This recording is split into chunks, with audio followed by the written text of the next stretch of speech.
Welcome to week 6 active recovery to help improve the single arm overhead squat. So today's the longest one we've done yet. However, it's going to be split into 3 parts. Okay, the first 2 parts are going to be body weight focused. It's going to be hips and then shoulders. You don't need anything to participate in that one except I encourage you to use a dowel or a band or a towel, really anything, but you don't need them. This will help with them. The third part is going to be our single arm overhead squat prep, the windmill, and then we're going to get into some sets of that single arm overhead press. So again, check the timestamps below. We're going about 30 minutes of hips, about 20 minutes shoulders, and then 10 minutes of overhead squat work. So find what works for you. This one, by the way, was my favorite we've done to date. So enjoy. Let's get started. So hands and knees. We're going to be doing a lot of standing throughout this as we focus on the shoulders. So we'll start with our floor routine first, flexion and extension. For those of you following our power focus during the week in strength. Okay, I'm actually feeling a lot more sore than I expected. Not a bad thing, not a good thing. But these are the things you discover when we're doing these general prep positions. So I find my full range of motion, flexion, extension, where am I feeling stiff? Focus on the breathing, in through the nose, out through the mouth. As I flex, separate the shoulder blades, push the hands into the ground. As I extend, squeeze the shoulder blades together, tailbone up, look up to the ceiling. Next part, hands underneath the shoulders, a little narrower. Go into our T-spine rotations. Plant that hand back down before lifting up the other arm, alternating in through the nose, out through the mouth. Each rep get a little bit higher. Rotating that thumb behind the back, looking at the thumb as it goes over. Another 3. Even it out. 2. And 1. Fingers out, thumbs forwards. Knees a little closer together, hips over top. We're going to alternate, letting the hips drop from side to side. Let that weight sink into the arm. Open up those fingers, take pressure off of the wrists. Back and forth. Continue breathing in through the nose, out through the mouth. 3, 2, and 1. On your butt, windshield wipers.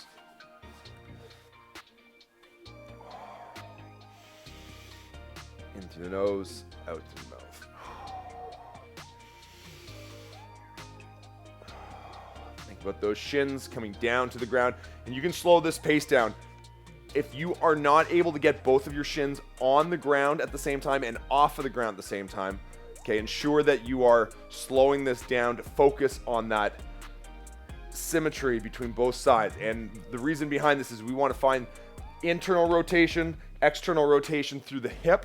Okay, and then your spine, which is probably still trying to calibrate, get this motion down pat, how the spine and the hips work together. If you've been doing this for a while, this might seem fairly elementary. If you're starting this, hey, positions matter. 4, 3, 2, and 1. Get into a figure 4.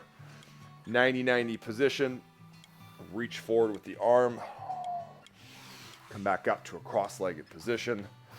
Find your position here, back is straight, hinge, and then alternate using your arm for balance and support.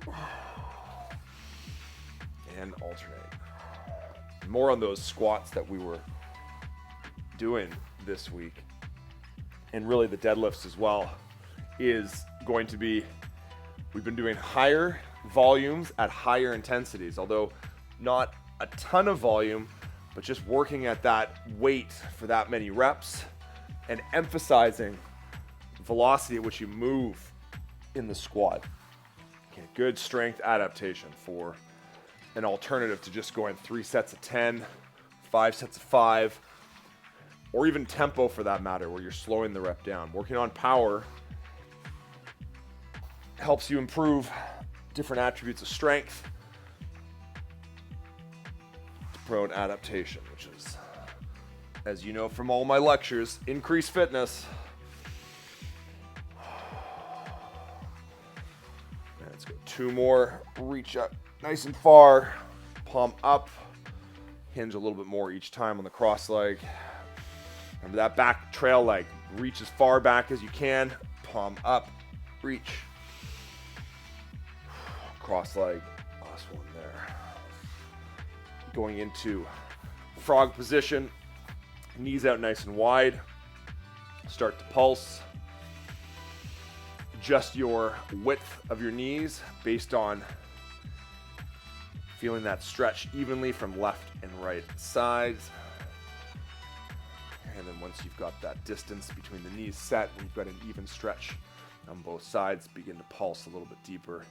Feeling that stretch in through the groin. Keep a flat back. And it's been, I've done a few more classes where just watching some of you doing this, and I think when I say flat back, you might think you have a flat back, but we want to imagine that spine having its natural curve, its extended position. If you're standing up straight, that's how your back should look.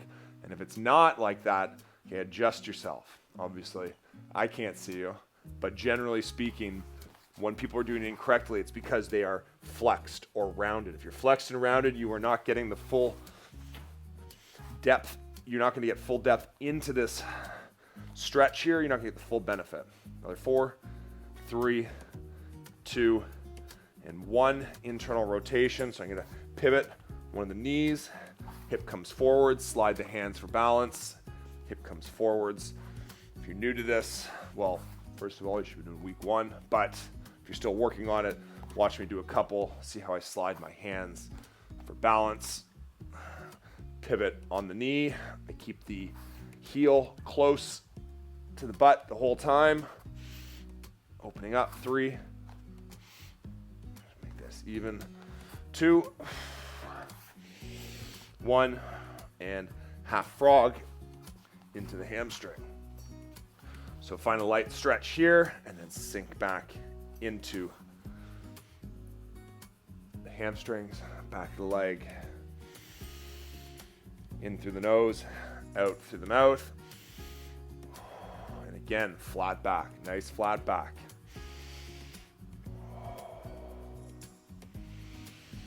I'll demo the other one, facing a different direction. Pivot on that heel, toe comes up. Try and get a little bit lower in each rep.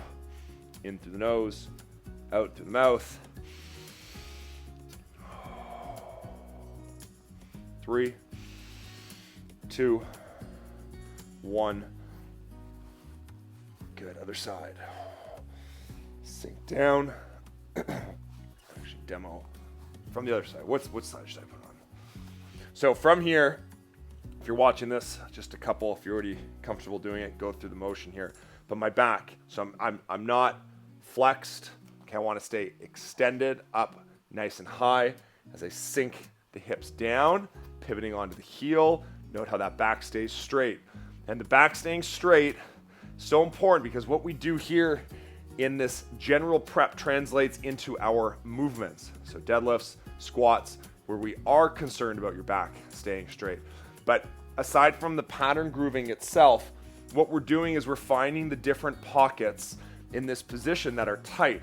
And we want to relate that as much as possible to the movements that we're going to be doing. So you're not going to be performing movements like this. And if in fact, if you do this right now, you're going to feel how you lose all of that tension. Okay, lose that tension. You actually increase the stretch when you're in extended position. So don't just go through these motions. Think about your position as well. 2, 1. Coming back in here, going into a little hip flexor rotation. So I'm going to pivot my hands and onto my knee and extend the leg. Feel that stretch down through the hip flexor, in through the torso, and I'm going to allow the hips to sink towards the ground. I look over the opposite shoulder, feel that stretch increase, and then I come back to center, and I just continue to work my way back, looking over the heel.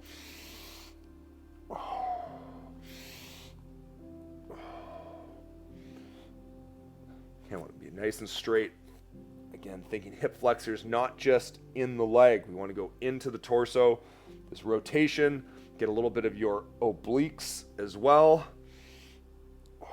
Sinking down for another 4, 3, 2, and 1 on the other side. Walk those hands, pivot, point the toe, allow the hip to drop. Notice how my fingers are pointing out so I can put pressure into the arm without it going into the wrist. And then rotate. Allow myself to get all the way down first so that when I come up to neutral, I still feel a light stretch. And as I come back to neutral, I'm ratcheting this a little bit more so I pick up the slack. Might not come all the way back. I want to still feel that tension as I come to neutral. So your neutral adjusts as you become a little bit more limber. Pivot, or I should say rotate, not pivot. Rotate through the torso. See if you can feel that stretch. For me, I'm feeling it in through, it's hard to say exactly, but obliques just above the pelvis, right above the hip bone. So I've locked that position, and then I'm rotating. 3, 2, 1.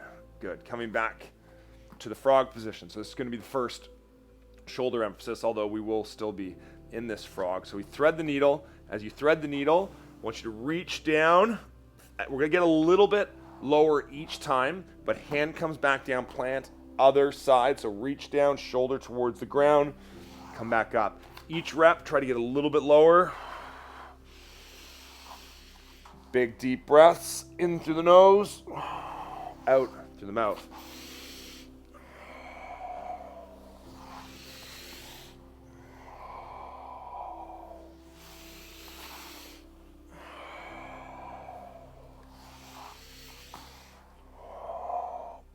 Each rep here, getting a little bit further with the arm, working my shoulder down towards the ground. Big rotation in through the T-spine. And I'm just continuing to work until I can get that shoulder down, and it doesn't feel like each rep I'm doing, I'm gaining more depth, more progress. Once I get to that position where I feel like I'm not really benefiting from going lower, or I'm not able to go lower, that's when I start my countdown. So don't think fixed number of reps. You know me by now, it doesn't work that way with mobility. Unless, of course, we're in a class and time's a constraint. But, you know, if I had 2 hours to do this, probably do it. Reaching. Now, how is this a shoulder emphasis? 2, 1. Let's hold the arm down the ground here. I want to keep the shoulder on the ground if you can. And then as I breathe in through the nose, exhale. On the exhale, get a little bit lower. In through the nose.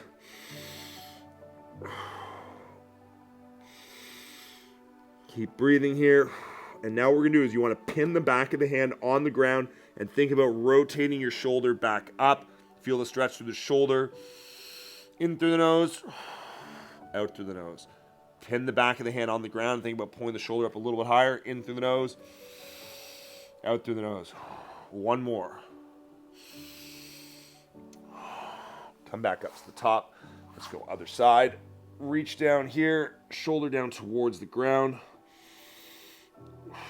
Pin the back of the hand on the ground, and then start to slowly rotate yourself back up. Still getting the stretch in through the groin, but now we're creating a little bit more mobility. Emphasis on that shoulder. In through the nose. Out through the mouth. Every breath, come up a little bit higher.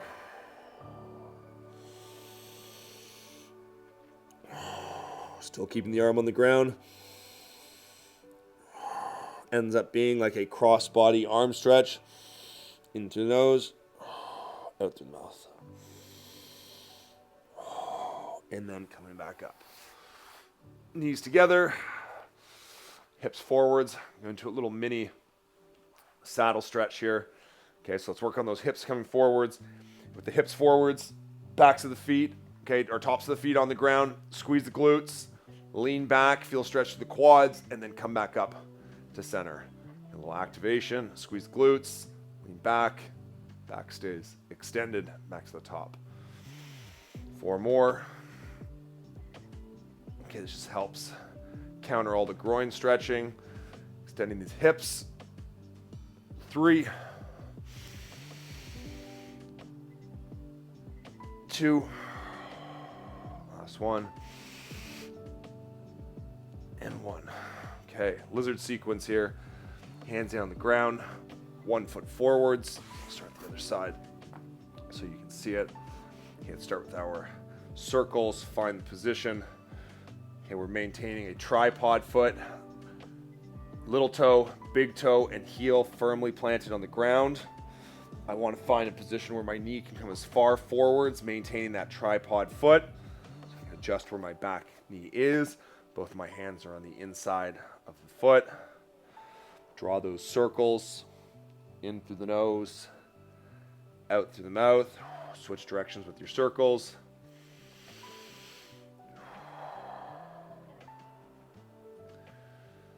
Why we draw these circles instead of just holding it.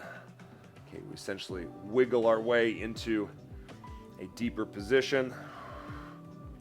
And now the next part, push the knee out, look over the shoulder, and then push the knee in, but resist by pushing that knee out simultaneously, and look up.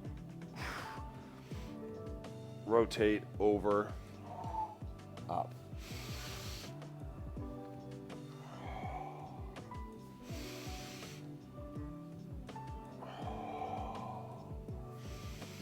In through the nose, out through the mouth.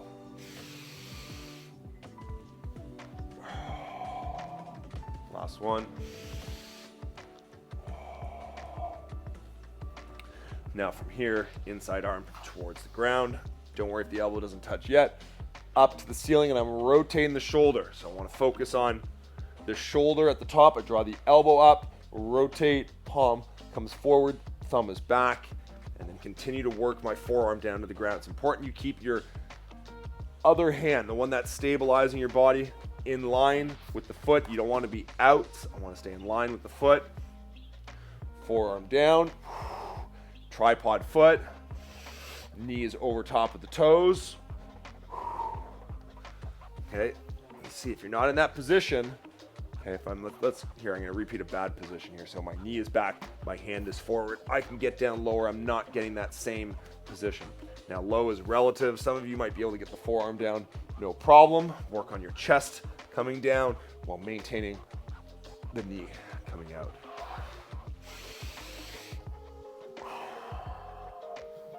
I'm doing this after the power squats yesterday, so I'm getting a lot of the stretch in the hamstring. You might be feeling it somewhere else. You might not be able to get your elbow down and feel it in the same spot. It could be unique to you. It doesn't really matter. Another question you often get, where should I feel this? I want you to think more about the movement than where you're necessarily feeling it. You get into a position and you move, you'll start to feel something. If you try to think about where you should feel it and then move, you're working backwards. 2, 1. Good. Straighten out that front leg, sink back onto the heel, and then forwards onto the other side. All right, let's begin. Circles. Find your tripod foot. Find your position. Gradually get deeper. Switch circles. Circle directions. In through the nose. Out through the mouth.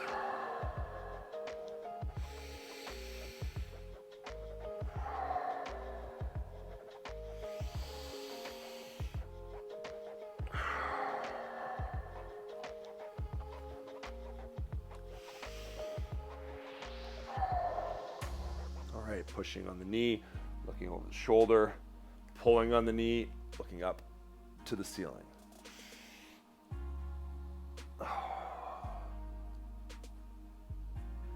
Focus on the breath.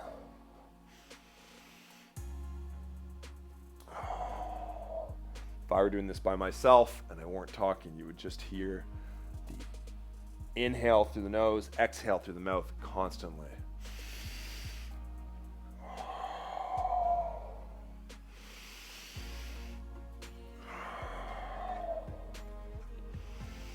Warms the body up faster. Allows the muscles to loosen up faster and get into deeper stretches.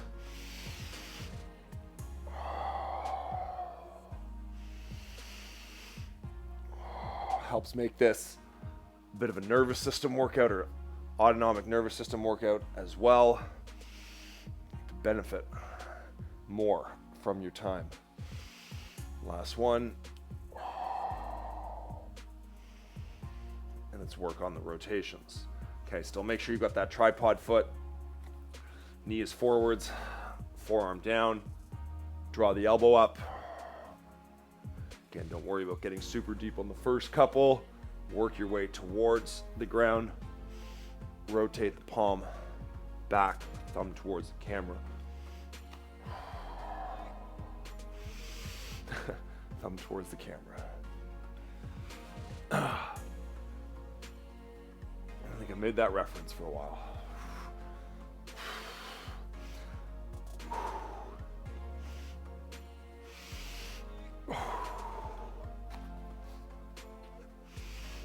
Tighter on this side, not able to get the forearm down. That's fine, I can spend more time on this. If you're following along, you're a seasoned vet. If you feel like this is looser on this side already, you can always go back to the other side until we switch. Movements. But the combination, this hip seems to be a little bit tighter, and then this shoulder, which is a little bit tighter, means that I will spend more time on it. Much like you would want to spend more time on a weaker limb than the stronger limb. Another 4, 3, 2, and 1. Good. Straighten out the leg. Sink back. And then forwards. Go into a little cobra back extension. Allow the hips to sag. Notice the fingers are out, thumbs forwards. Let my hips roll from one side, roll to the other side. One side, roll to the other side.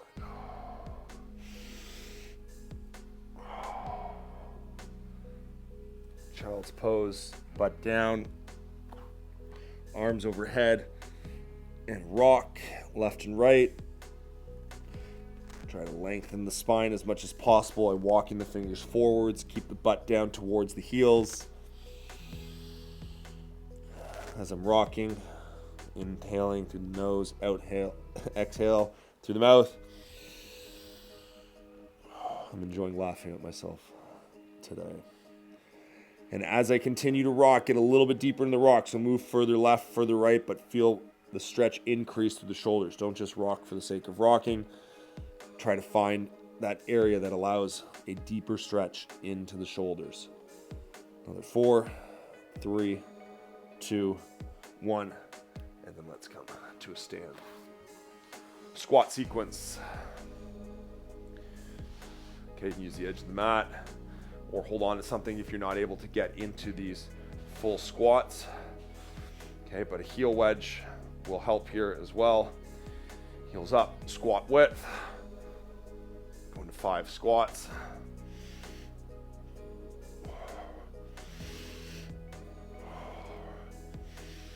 Two, and sinking down at the bottom. Okay, pedaling out.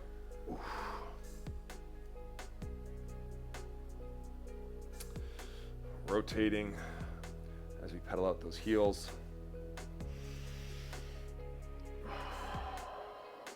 Loosening up through the ankles now. Again, if you need to hold on to something, position yourself so you can hold on to something, but you need to be able to get the heels down. All right, we're gonna sit in this passive squat for a bit before we continue some movements. Another thing I've noticed is just the squat position, but let's work on the passive squat position. So even though I've got heel wedges, I've got my tripod foot. So I've got big toe, little toe, heel firmly on the ground. And now I'm thinking about my arches. My knee is over top the outside of the foot, and I'm using my arms to help, because if I didn't have my elbows on the inside, my knees would collapse inwards, okay, and the arches would then also collapse. So I want to get the knees out over top of the pinky toes. Now when we're squatting, you're actively doing that by using the hips. But when there's passive position, got a fist in one hand, palm in the other, put that fist into the palm, and then I can just leverage by pulling the hands back in to open up. Now I know for some of you this is extremely uncomfortable. This is why you should hold on to something.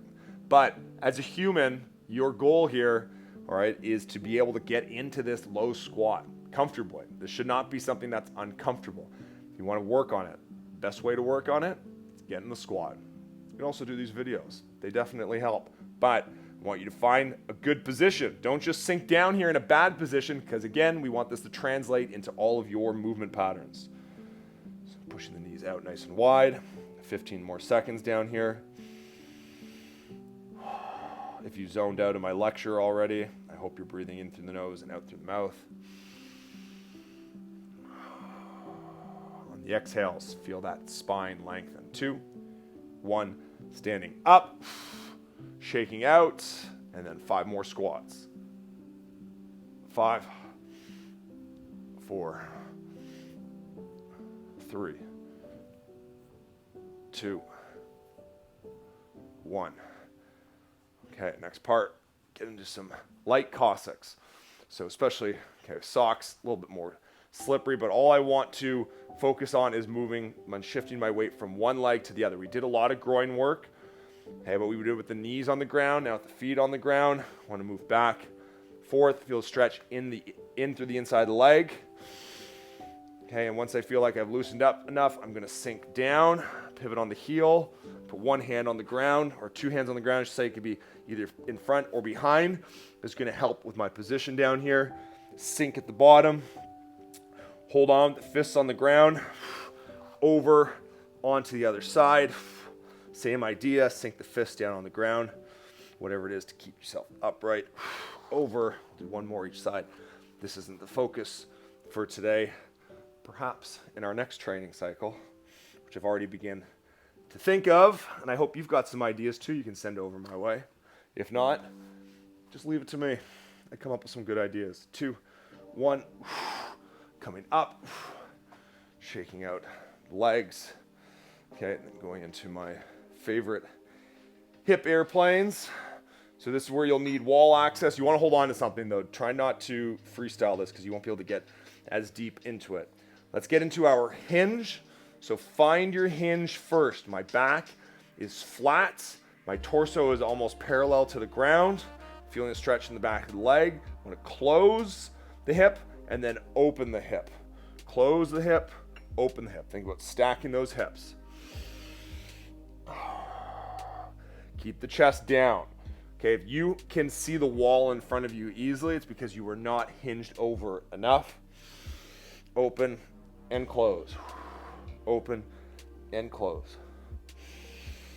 4, 3, 2, 1, and up. Shaking out onto the other side. Get that position. Hinge. Move left and right. Find some balance with the stretch that is. Okay, find my parallel position. I close the hip, feel the stretch on the outside, and then open. Close and open.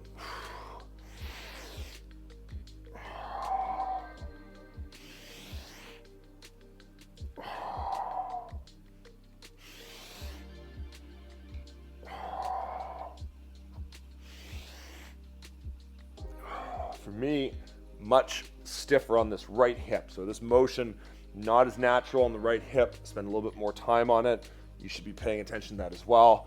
If you feel like you want to spend more time on the other hip, you can go back over to it. Open and close. 5, 4, 3, 2, and 1, and up.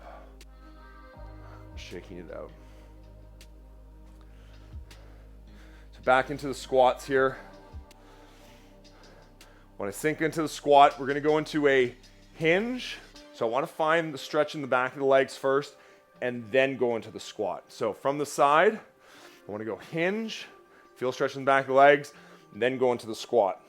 Come back up, find tension in the back of the legs, and back up. So these hinge to squat is to help find tension in the back of the legs as we're going into the squat. So this is a good movement prep or pattern grooving for the squat or any hinge exercise. Find that tension, but as a warm-up, body weight can just help loosen up some of these angles a little bit more. 2. And on the last one here, I want to sink down into the squat, back into our passive squat, and then rotation. Some of you might be thinking, didn't he say we're going to be doing a shoulder emphasis? And we're 30 minutes in already. It's coming. Want to get all this out of the way first. I'm just going to take a little break down here in the middle. I feel my feet were collapsing inwards. Just going to reset, calibrate, and continue.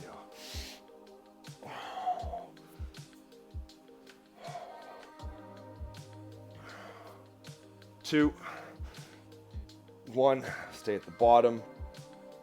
So I found, especially this cycle, I've been using the mat as a moderate heel wedge just to help in this position at the bottom of the squat. And although I wouldn't say I'm sacrificing ankle mobility, I'm taking the onus off of it, but it's allowing me to focus on this rotation. Now my ankles also are a weakness. They're tougher to get after in this type of session. I find the Theragun or a massage gun, self-myofascial release, which we did in the first episode, this first session here with the kettlebells. Okay, that can help as well. But with my goal of trying to maintain this being primarily body weight and applicable to most, okay, de-emphasize some of the equipment. But again, for those of you struggling with ankle mobility, and this is what I do as well outside of these classes, is work on some more of that self-myofascial release. 2, 1, and standing up. Again, best way to get better at squats is to hold the squat. Get rid of this mat, transition to standing position.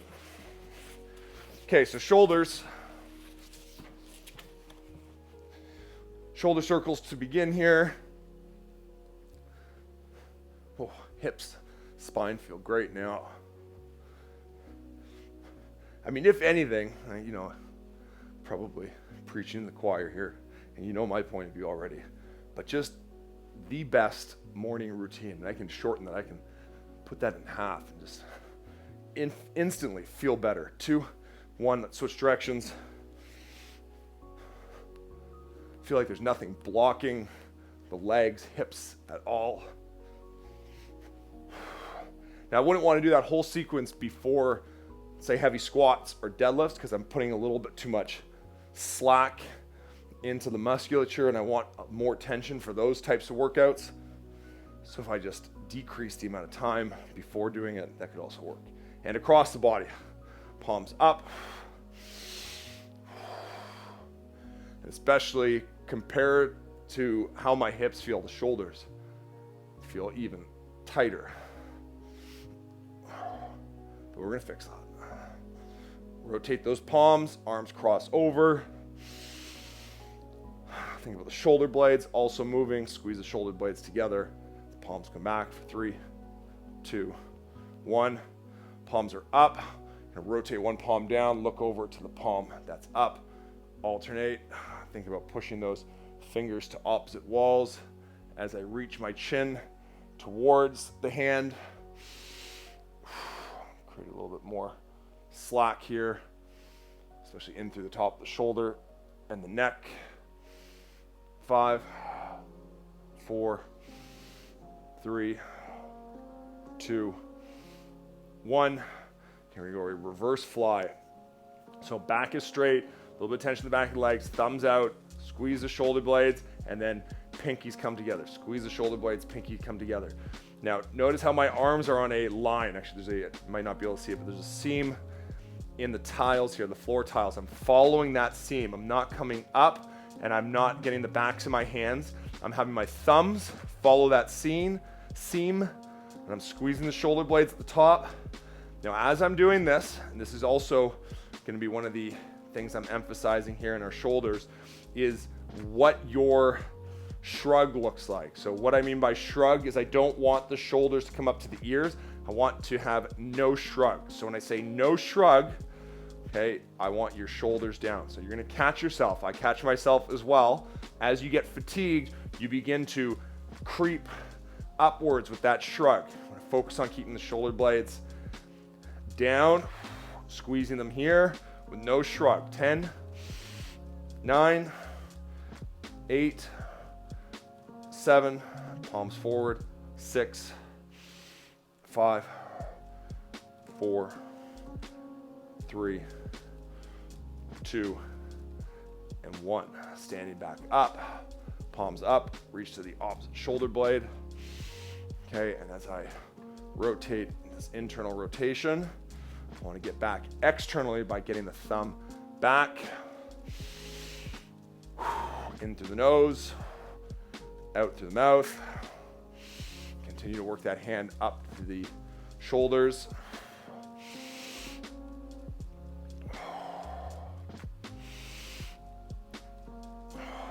Now where the hips, when I do all that work on the hips, I feel better. Like I can do a lot of shoulder work and it will help improve my shoulder function, but I don't necessarily feel better. So I tend to bias the hips more because you get that immediate impact of how you feel from doing all the hip work. And I think also in my own biases into looking for full body routines that work for me, I often default to things that help me feel better, not necessarily help me improve function. Now sometimes it's the same thing. Okay, but the shoulders, maybe a little hint into next training cycle. But I want to think about getting better overhead positions.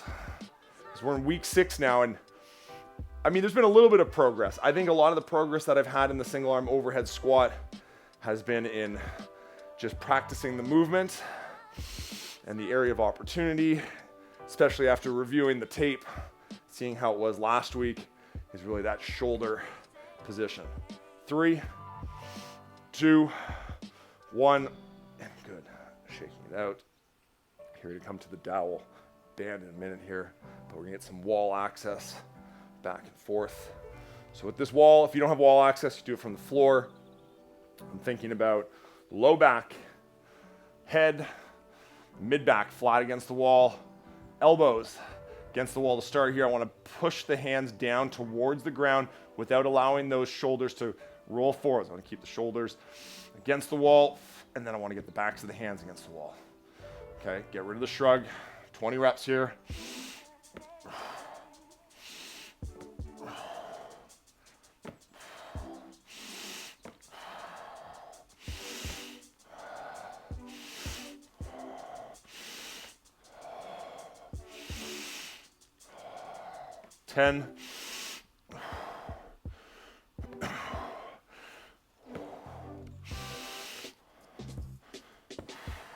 Check that back. Oh, I tend to zone out there from talking all the important positions, but you're back against the wall because it's so difficult for me. Back against the wall, head against the wall. Maintain those positions. Help the shoulders. Next part, wall arm slides. Again, you can do this on the floor as well. I'm gonna get in that same overhead position. I wanna maintain this wall position. Back of the hands, okay? Head, mid-back, and hips, and I wanna press up. Now as I do this, don't shrug. Keep those shoulder blades down, and as you press up, they glide outwards, rotating outwards. 20 reps as well.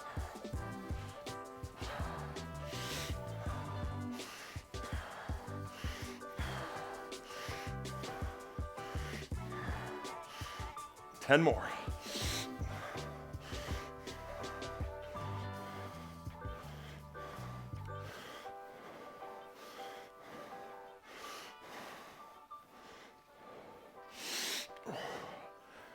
Oh, it becomes so tough.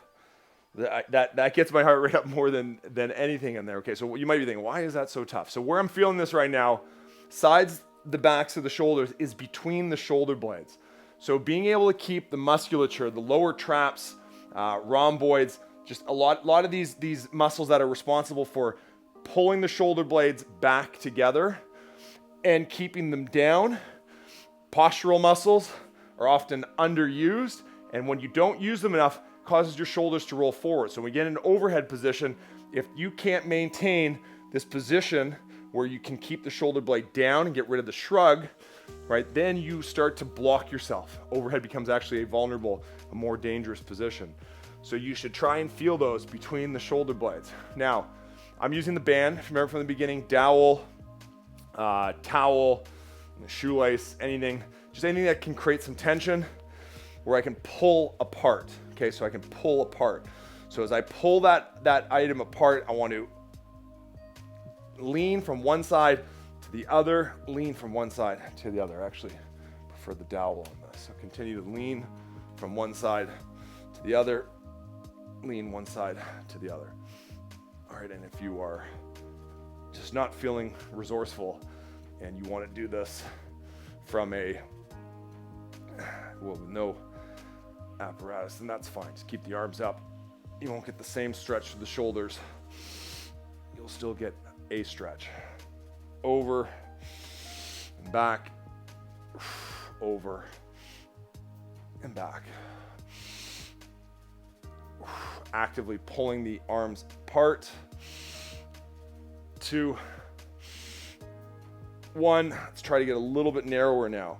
So with this, I want to try to avoid the rib cage flaring. So I want to pull the rib cage down. I want to just actively pull those hands back.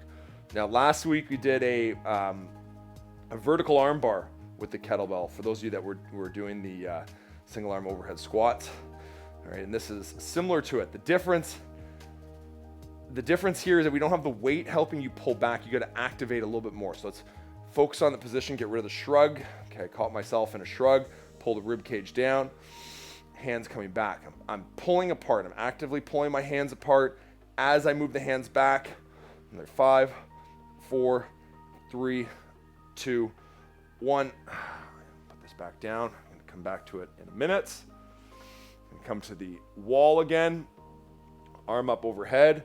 And I want to lean into this. Actually, I tried this one. So as I lean into it, I should get started first. And then I'll go on my lecture series. As I lean, palm is off of the wall, and I want to think about my lats moving towards the wall. Feel that stretch through the shoulder. Okay, and I want to reach up, and I just lean into it gently. So I was saying I was trying this before I started filming, and I just could not get into this position without a lot of discomfort. Okay, already through that full warm-up. Coming here now, I've got a much better position, but it's still very, very tight. 3, 2, 1, and switch sides.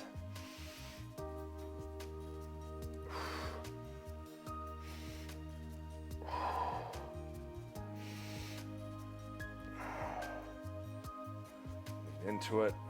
Feel a stretch of the shoulders.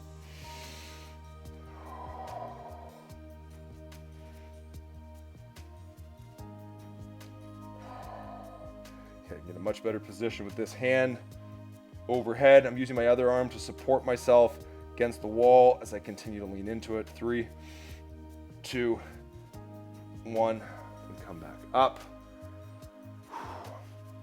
Okay, come back to the dowel. Arms up overhead. Try and get a little bit narrower than you were before. And how you know if you're narrower, just walk your hands in as much as you can so you feel like you can't get them any closer without your spine rounding. I want to keep the shoulder blades back. And then again, let's work on that arm bar, vertical arm bar.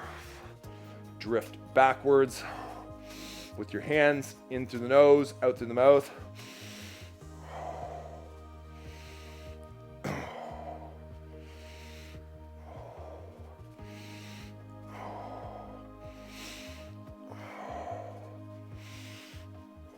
Three, two, one, and good. Okay. Next stretch in through the pecs. So I'm going to create stop sign position. Elbow is up slightly higher than your shoulder. Okay, but then you'll adjust that position to try and find the stretch in through the chest.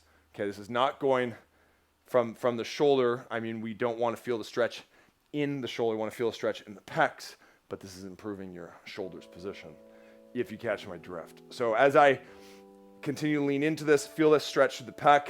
I've got my arm in a semi-overhead position. And then as I begin to loosen up, I get that hand going up a little bit higher. And what you'll notice is the stretch goes from the pecs into the front of the shoulders. So I want to flirt with that line where I'm still predominantly chest, but I'm starting to feel it transfer into the shoulders. But then as it begins to loosen up, I get going up a little bit higher, just a little bit. I start to feel a little bit in the shoulder, but still it's the chest that's taking on all the impact, and then I gradually work into this overhead position. In through the nose, out through the mouth.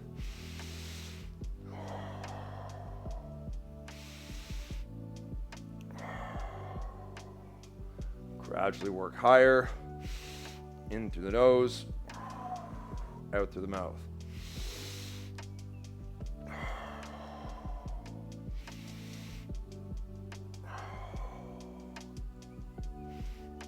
And 2, 1, and then push back off, and then come back to center. So similar to the groin, if you just let that arm fall back down, it's almost feel like you've left your muscles hanging, and it's just, rather than coming back to a normal position, it feels like it's been pulled out of the socket. So other side, I'm gonna get my stop sign position. I'm a little bit looser on this side to start, so my elbow is gonna be able to get a little bit higher. Just highlighting the difference between left and right. And I'm not just saying this so that you know what my imbalances are. I'm saying this so that you begin to pay attention to where your imbalances are. And this is important for you to progress. You know where those imbalances are. You know where you can spend a little bit more time. Okay, you can focus on those sides a little bit more when doing movements.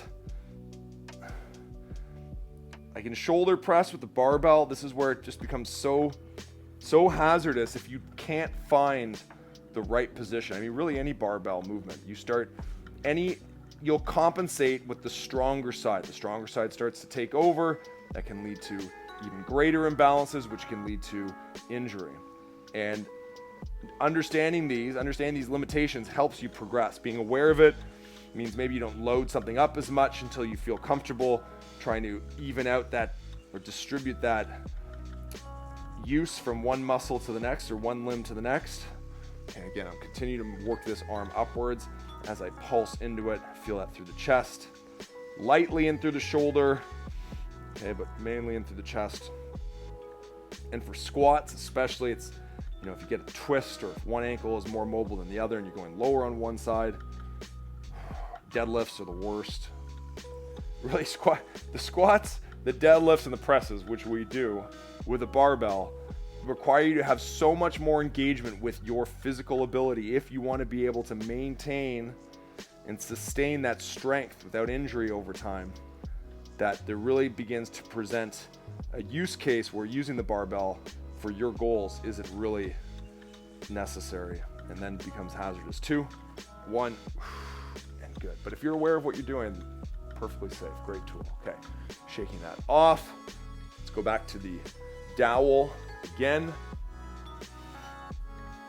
hands even narrower. See what we're doing here, right? We're cinching, we're getting into a narrower position, but getting our arms more comfortable overhead. Shoulders down and back. Okay, now I want to actively pull them apart and then drift back. Pull them apart, drift back. I'm keeping that rib cage down as much as I can. Feeling stretch of the shoulders is the best my overhead position has felt since we started. Notice my feet are together. Squeeze the glutes if you feel like you're arching your back a little bit too much. Keep the shoulders down, get rid of that shrug, and back for another 10, 9, 8, 7, 3, 2, 1. Oh, good. Okay, we've loosened them up quite a bit. We haven't done a lot of stability. So we're gonna move back to the floor. We're gonna do another sequence of our wall arm slides here, mainly because I suck at them and they're good for me, which means they're probably good for you too, even if you don't suck at them. Okay, and then we're gonna move into the floor to tighten things up a little bit, stabilize the shoulder blades. This feels pretty good. So I'm gonna use this as my test retest. Let's see how all of that active stretching, that arm bar has helped. Like night and day, night and day. So 20 reps here.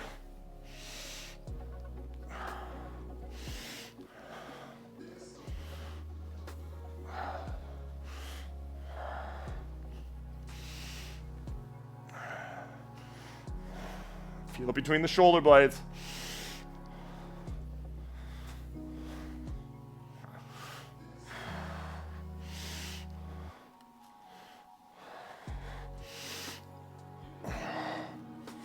Oh, good.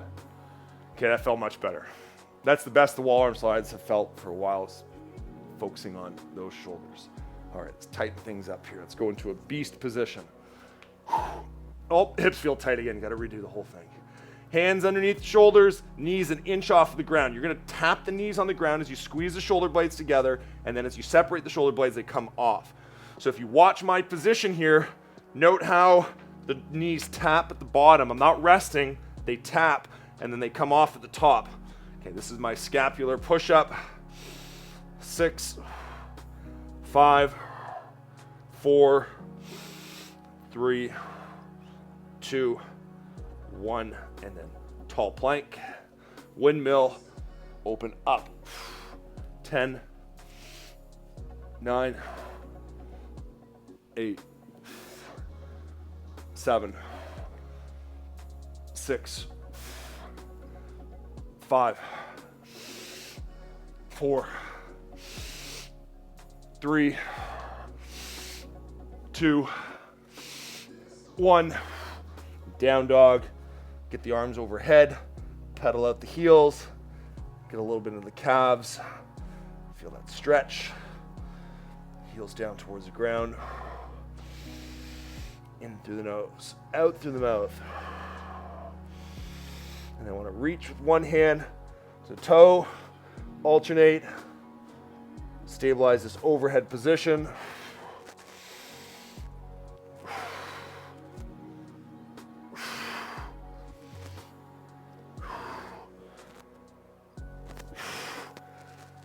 Three,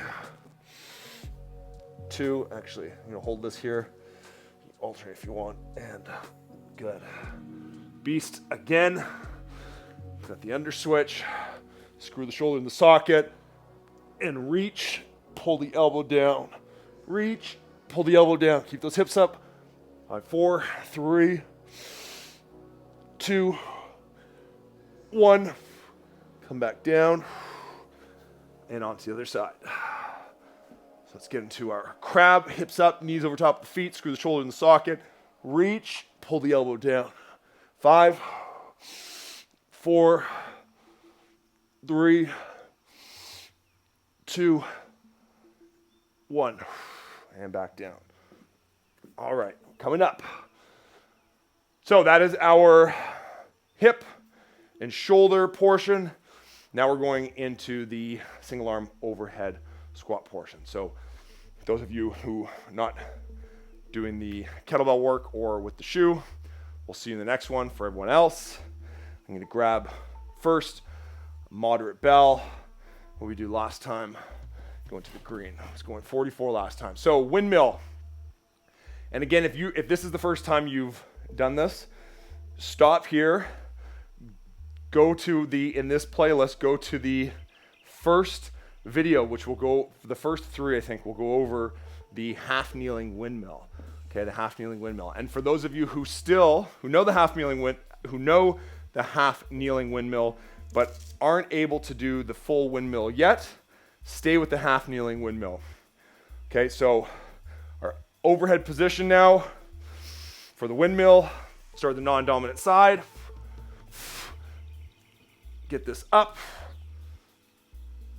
Okay, find our windmill start, hinge, and then down. 5, 4, 3, 2, and 1. Other side.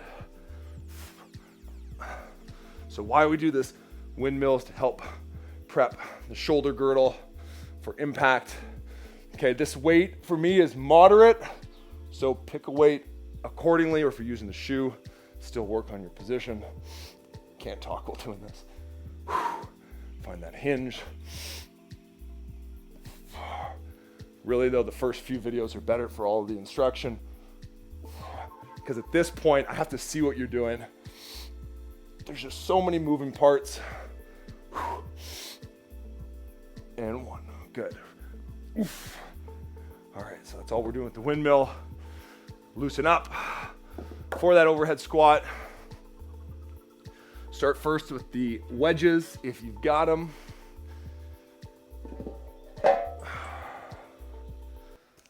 And shoes, prevent slipping on the wedges. Or barefoot too. Probably be fine.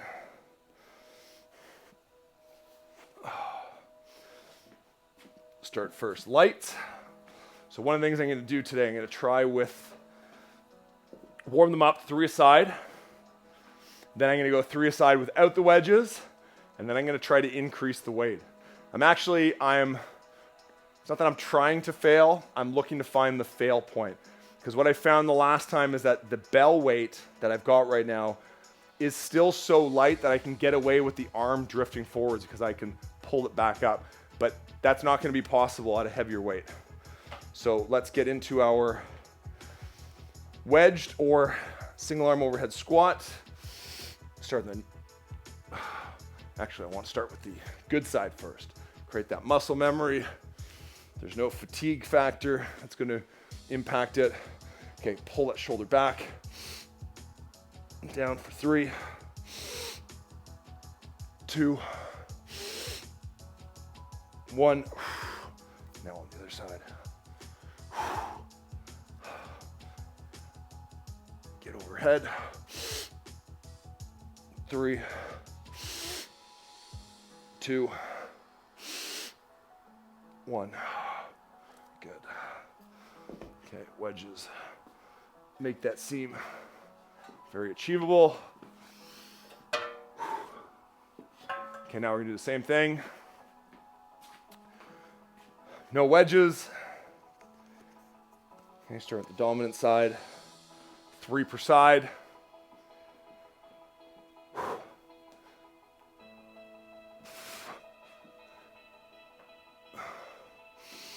Okay, create that fist, close the chain. Find a good squat width.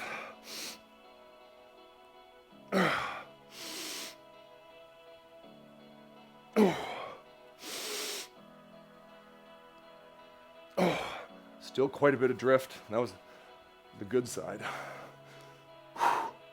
Other side here. Arm up overhead.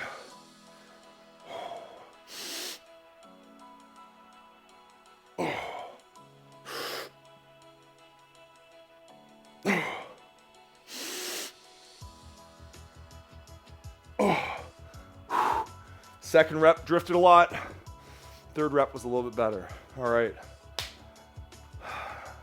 Final here. Testing this out. 35 pounder. Now I typically do these sideways so that I can film it, but there really is a disadvantage doing them on the side with this slope here. So I'm gonna try doing it forwards, and I'll know if it drifts because it's gonna fall. Last set. Focus on this overhead position. Again, the The goal of improving the single arm overhead squat is our proxy for full body mobility. It's not necessarily doing tons of reps with the single arm overhead squat yet, because I just don't have it at this point.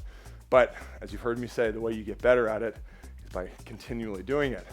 So we've been spending these past 6 weeks finding a mobility sequence that impacts your overhead squat position. So for some of you, it's gonna be ankles. For me, it's shoulder. Can't squat yet, it's gonna be your hips. That should be your focus. But once we find that, we can, next week, that's what we'll do. I'm gonna take the best of the best for the mobility work we did to see what has helped improve this position, and we're gonna spend more time on it. But for today, let's see how all of this mobility has helped or didn't help. Last set of 3. Up, overhead. Find a good position. Got a bit of a wider stance, help with stability.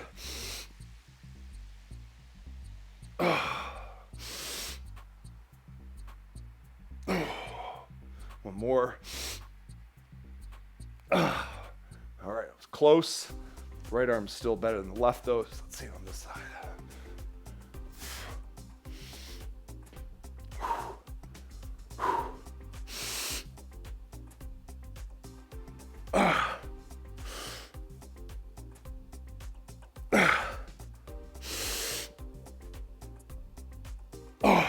Well, I'm pleasantly surprised with that. I thought it was gonna be a lot worse. That was actually better than the blue.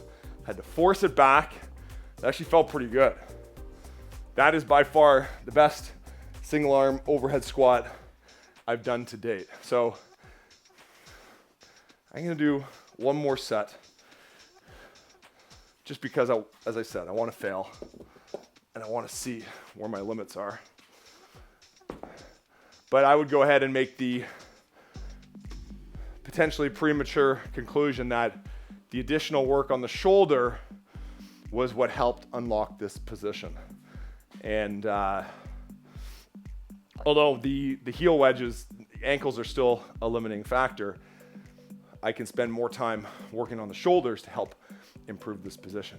And if we were using this as a full body proxy to a full body mobility proxy, then I should be emphasizing my work more towards the shoulders. Again, this is customized towards me, but it has some good variety from what we've been doing together. So let's just do it. Last set. Start with the good side. So conditioned to start kettlebells on the non-dominant side. All right, I've never done it with a 44 at any point.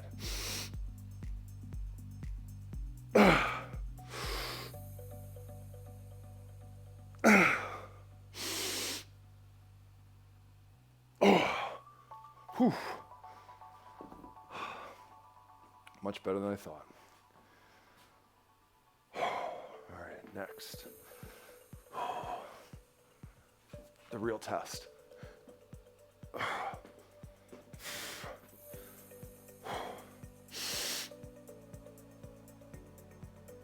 There it is.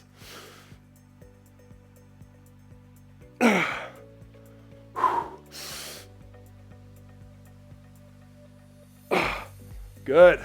All right, that's the limit. Challenge the squat there. Find a wider stance helps me as well.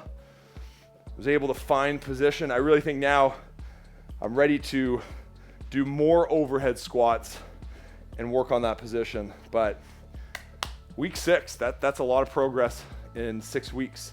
You might not be as happy as I am, but pretty happy with this position because it's been a limiting factor. And I think it has stunted my ability to progress some of the overhead movements that I do. And still got one more week. It's exciting. So nice work. See you for one more week, and then we start a brand new cycle. See you in the next one.